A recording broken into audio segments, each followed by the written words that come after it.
Muy buenos días, agradezco al Comité Científico la invitación a presentar esta experiencia. Me corresponde conversarles acerca de MIVA, una opción predecible en inestabilidad glenohumeral. La articulación del hombro es la de mayor movilidad del cuerpo. La mayoría de las luxaciones son anteroinferiores, correspondiendo a un 85%, y la inestabilidad anteroinferior es usualmente traumática.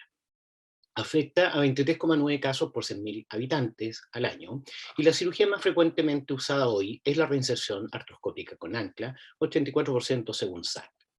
Se indica cirugía en luxaciones recidivantes, en primeras luxaciones en deportistas jóvenes y en inestabilidades con daño estructural.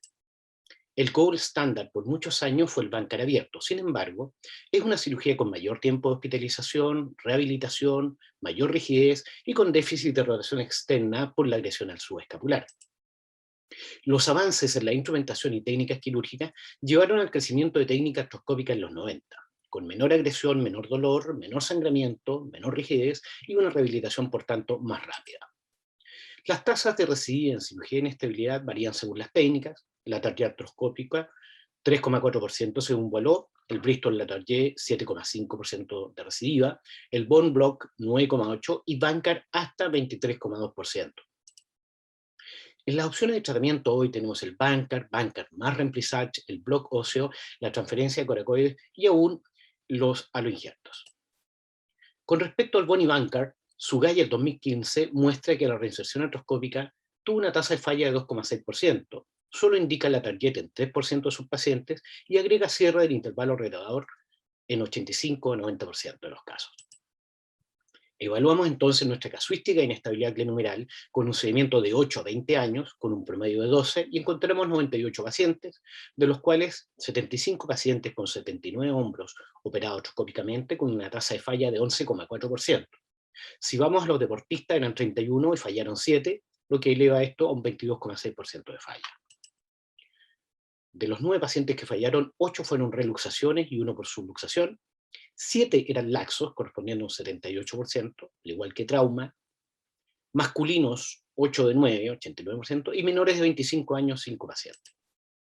La tasa de falla de banca artroscópica en nuestro procedimiento aumentó de 3,8% a los 2 años a un 7,6% a los 5 años y terminó siendo de un 11,4% a los 8 años, donde se estabiliza. Fue Marcus Scheibel quien ideó el punto Mason-Allen modificado artroscópicamente para llevarlo al mango rodador, y fue Alessandro Castaña quien lo toma y lo lleva hacia la articulación glenohumeral para utilizarlo en la inestabilidad. Es así como en 2008 presenta esta nueva técnica denominada MIVA, porque son los grupos de Milano y Bari quienes la llevan a cabo. El 2013, Armstrong muestra la importancia de la sutura horizontal versus la sutura simple, restaurando mejor en cadáver la anatomía labral. Chen muestra que las anclas doble sutura son al menos equivalentes biomecánicamente y podrían ser incluso superiores a las anclas monosutura, permitiendo así crear reconstrucciones tan o más fuertes que con monosutura, pero con menos anclas. Esto reduce las perforaciones en la glena y el número de implantes con un menor costo. Es Lee en Singapur el 2013 que muestra el bancar artroscópico con un ancla distal con monosutura, con un punto matriz horizontal distal, realizando aumentación con la aplicatura del ligamento glenohumeral inferior. Reporta 76 casos con un follow-up de 28 meses y una tasa de recidiva de 7,89%. El año pasado, este grupo de India presenta 80 pacientes con 2 años de follow-up, con puntos simples 10% de falla, con punto Mason-Allen modificado en el ancla de la 5,5, 6% de falla. Está descrito el daño por estiramiento de la cápsula. Vigliani mostró el daño por estiramiento antes de la falla en el ligamento glenohumeral inferior. Speer demostró que la luxación requiere no solo un bancar, sino una deformación plástica permanente de las estructuras cápsulo-ligamentosas. El 2011 aparece el primer artículo de Lubiatowski y el 2017 nos habla de la importancia de reducir el volumen en la inestabilidad de hombro. Eberbach, el año 2020, nos muestra cómo la inestabilidad en los pacientes no hiperlaxos y la inestabilidad en los pacientes hiperlaxos tienen un mayor volumen articular y que, sin embargo, si los llevamos a poscirugía, esto puede llegar a nivel del grupo control. La técnica MIVA, entonces, permite mejorar la toma de la cápsula reduciendo el riesgo de rotura del tejido y en casos de tejido deficiente mejora el aporte de volumen. Puede haber estiramiento o deformidad capsular con o sin bancar asociado a una luxación. Por lo tanto, desde el 2013 utilizamos anclas doble sutura con técnica MIVA. Nuestra experiencia corresponde al 2013 al 2021, son 80 pacientes operados por inestabilidad anterior de hombro con esta técnica. Los criterios de inclusión: pacientes con inestabilidad anterior de hombro con o sin laxitud asociada, sin déficit óseo significativo. Criterio de exclusión: pacientes con déficit óseo significativo, hacemos el corte en 13,5% de la vena. Operamos en decúbito lateral todos nuestros pacientes, utilizamos 3 o 4 abordajes artroscópicos para manejo de suturas e inserción de anclas, se realiza el diagnóstico de la lesión, se fresa el cuello glenoideo para obtener un buen lecho. Se reinserta el labrum con anclas Biocompósitum doble sutura, pasando punto que toma distal y aproximal del labrum, haciendo un matriz, y otra sutura que toma lateral de la cápsula y lo aplica sobre el primer punto.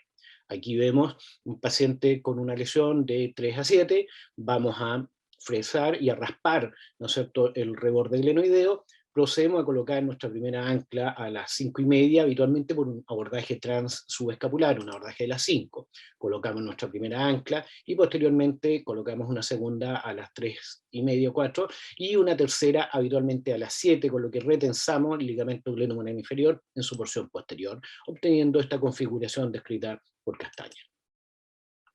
Aquí tenemos un video con una paciente de 27 años con una inestabilidad recidivante, una luxación recidivante. Ahí estamos pasando a través del portal del transubescapular. Vamos desde posterior con nuestra sutura LASU para ir tomando nuestra sutura.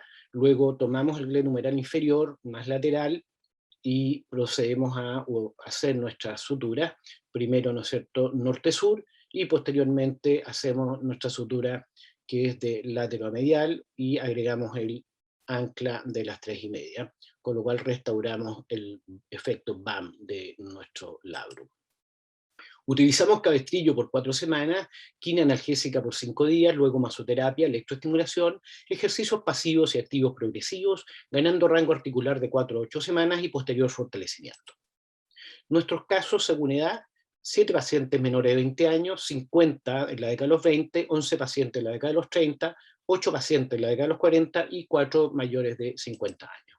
La distribución por género: 9% femenino, 91% masculino. Según el número de luxaciones: 6 con inestabilidad sin episodio de luxación, 28 pacientes en primoluxación, 41 pacientes con 2 a 4 luxaciones y 5 pacientes con más de 5 luxaciones. Para nosotros, el hecho de deporte de contacto no es motivo de ir a un target. Este es un paciente operado a los 22 años, en 2014, lleva 8 años, hombro derecho, y lo podemos ver taclear sin mayores problemas. Él tenía una lesión labral sin compromiso óseo. Nuestra configuración, la más usada: 2 anclas doble sutura anteriores, más un ancla doble sutura a posterior. La tasa de recidiva: 77 pacientes se mantienen estables en el tiempo, 3 pacientes tienen falla, lo que lleva a una tasa de 4% de recidiva. De nuestros 3 pacientes, los 3 masculinos, 15, 26 y 32 años, todos con nuevo episodio traumático, uno al año, otro a los 6 meses y otro a los 4 años con nueva rotura labral. Hubo lesión ósea bipolar en 2 pacientes y lo resolvimos con 3 Latarjet abiertos. La reparación artroscópica de Bankart, entonces, es válida hoy 2021. Arciero nos dice que es útil en inestabilidad anterior, traumática, recidivante en atleta lanzador con un Bankart óseo menor a 15%. La recomendamos en pocos episodios con buen tejido, sin lesión ósea, tratando toda la patoanatomía, mínimo 3 anclas, en decúbito lateral la hacemos. Y como comentario de nuestra experiencia, una reparación artroscópica implica gestos que van desde la reinserción labral, plicatura capsular, cierre del intervalo rotador e incluso un ancla posterior para tensar el ligamento glenohumeral inferior. Es importante el concepto de los 180 grados de reparación, preconizado por Anthony Romeo ya en el año 2003. Esta revisión sistemática del año 2017, hecha por Landon Brown, nos dice que más allá de si es un ancla bioabsorbible o no, del número de ancla, de si es knotless o con sutura, lo más importante es la selección del paciente. Es lo más importante cuando tomamos nuestra decisión. Muchas gracias.